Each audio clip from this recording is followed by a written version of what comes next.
ధైర్యం చేసినా ఈ ముష్కరుడి బ్యాక్గ్రౌండ్ ఏంటి? 2 నెలల క్రితమే ట్రంప్ రక్తం కళ్ళ చూసిన తర్వాత కూడా నిఘా వ్యవస్థలో ఇంత భారీ వైఫల్యం ఎలా జరిగింది? ఈ పరిణామంపై ఎలాన్ మస్క్ వివాదాస్పద ట్వీట్ ఎందుకు చేస్తున్నట్లు? అసలు గురి తప్పుతున్న నిఘా వ్యవస్థలో ఉన్న లోపాలేంటి?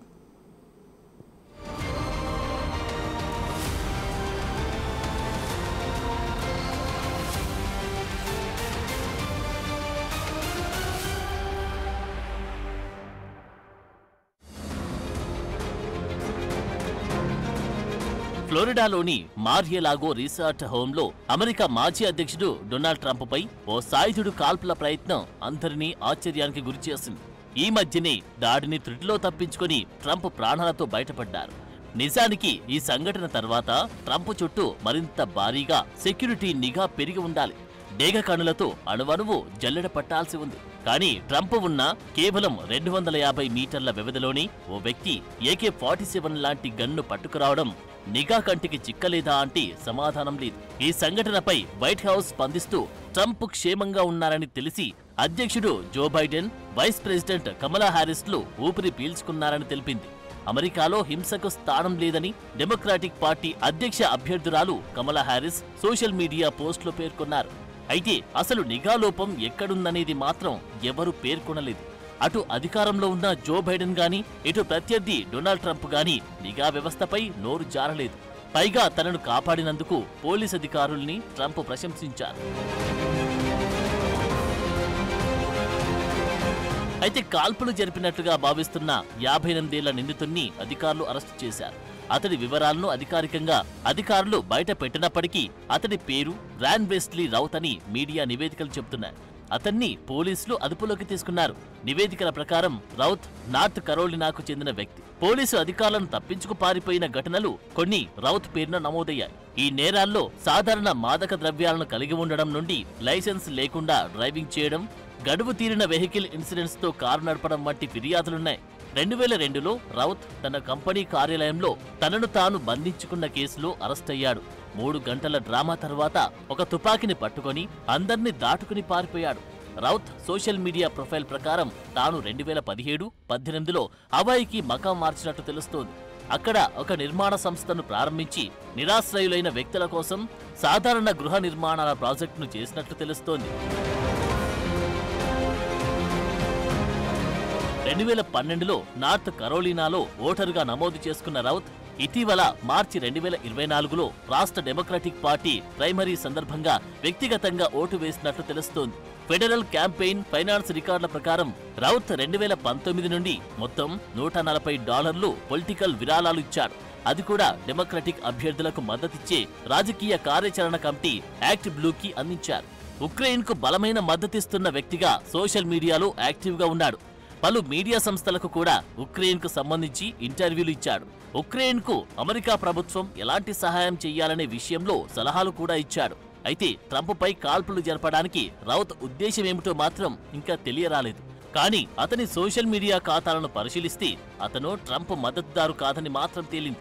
అలాగని రౌత్ రిపబ్లికన్లకు వ్యతిరేకి కాదు.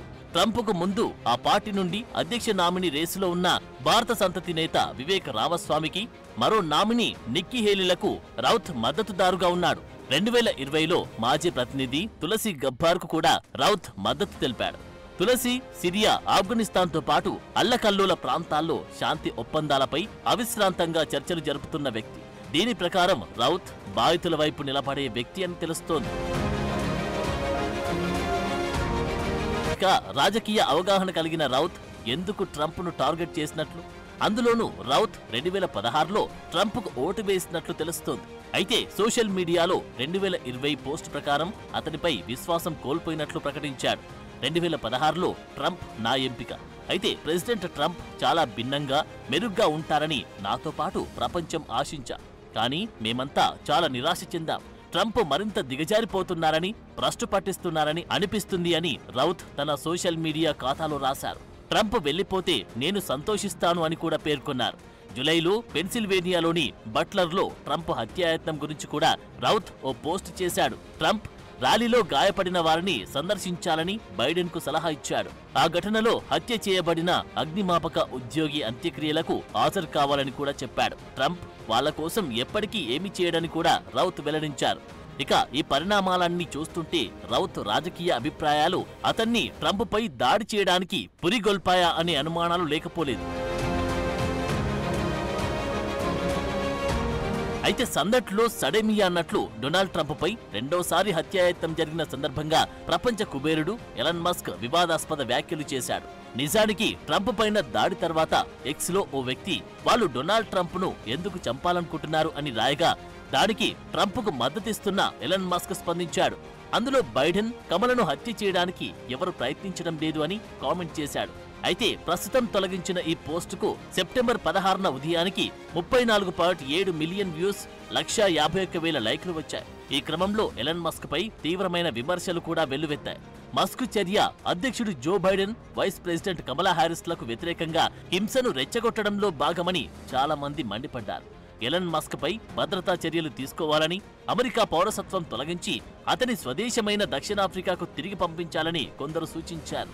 అయితే వెంటనే రియలైజ్ అయిన మస్క్ మరో పోస్ట్లో తన వ్యాఖ్యలను జోక్గా భావించాలని అన్నారు.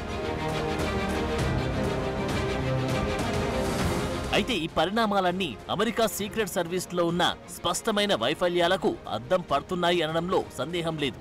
అయితే ఎందుకు ఇలాంటి పరిస్థితి ఏర్పడిందనే దానిపైన కూడా పలు విశ్లేషణలు ఉన్నాయి. ప్రెసిడెంట్లు, వైస్ ప్రెసిడెంట్లు, వారి కుటుంబాలను రక్షించే సీక్రెట్ సర్వీస్ విభాగం ఒక దశాబ్దం క్రితం కంటే దాదాపు 10% సామర్థ్యాన్ని కోల్పోయినట్లు తెలుస్తోంది. భద్రతకు కావలసినంత ఏజెంట్ల సంఖ్య లేదని, ఇలాగే కొనసాగితే భద్రతలో రాజీ పడాల్సిన ప్రమాదముందని గతంలో ప్రభుత్వ వాచ్డాగ్ అమెరికన్ కాంగ్రెస్ కూడా హెచ్చరికలు జారీ చేసినట్టు తెలుస్తోంది. ఈ కొరత కారణంగా గత 2 సంవత్సరాలుగా మాజీ అధ్యక్షుడు డొనాల్డ్ ట్రంప్ను రక్షించే ఏజెంట్ల సంఖ్యను పెంచాలనే అభ్యర్థనలు తిరస్కరించబడినట్టు తెలుస్తోంది. ఇక ట్రంప్పై జరిగిన మొదటి దాడి తర్వాత కూడా భద్రతా ఏజెంట్ల సంఖ్యలో మార్పు లేనట్లు నివేదికలు చెబుతున్నాయి. ప్రెసిడెంట్, ఇతర సీనియర్ అధికారులను రక్షించడానికి కేటాయించిన ఉద్యోగుల హెడ్ కౌంట్ దాదాపు 350 మంది సిబ్బందికి పడిపోయిందని తాజా కాంగ్రెస్ బడ్జెట్ గణాంకాలు చూపిస్తున్నాయి.